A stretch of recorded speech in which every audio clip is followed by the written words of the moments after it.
Magandang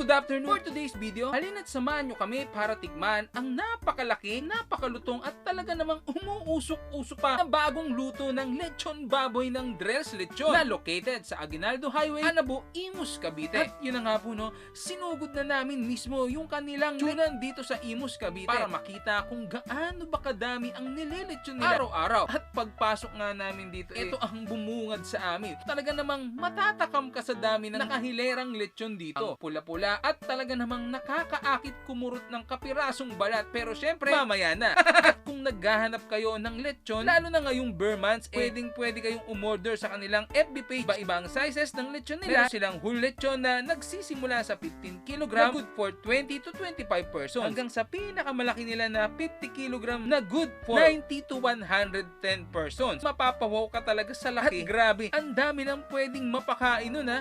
Bukod sa lechon pala nila, meron din silang lechon belly na 2.8 kg to 3 kg ang timbang. At meron din silang binibentang cochinillo na 2.5 kg to 4 kg ang timbang. So paano? Wag na nating patagalin. Mana natin. Yahoo!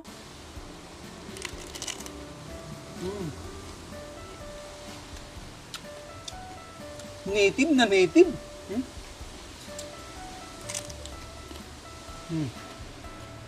Grabe.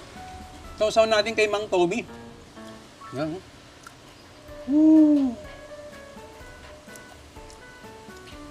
Yan natin.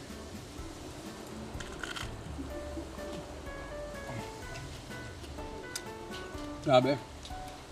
Perfect combination talaga to ni Mang Tommy. Siya, no? Drell's Lechon. Combination.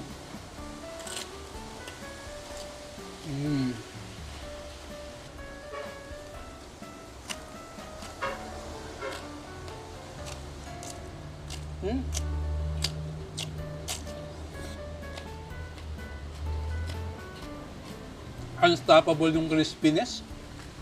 Tikman naman natin.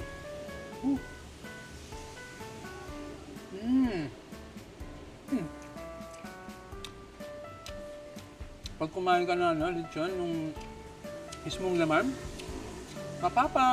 parang commercial yung subo mo, sa sarap eh.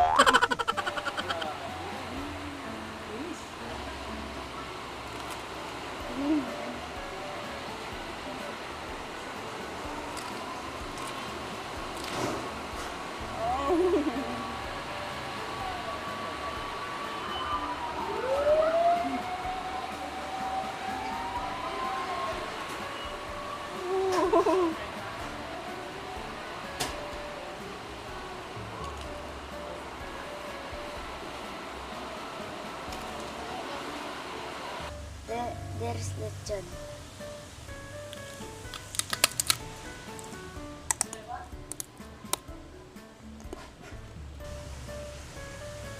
So yun na nga po, sobrang crispy ng balat, malasa ang laman, at perfect talaga isawsaw kay Mang Tommy. Kaya naman, Mang Tommy, kaya naman! At na nga po pala, meron silang 4 branches, meron sila sa Metro Manila, Tagaytay, Bulacan, at dito sa Imus, Cavite. Paano? Hanggang dito na lang, alam.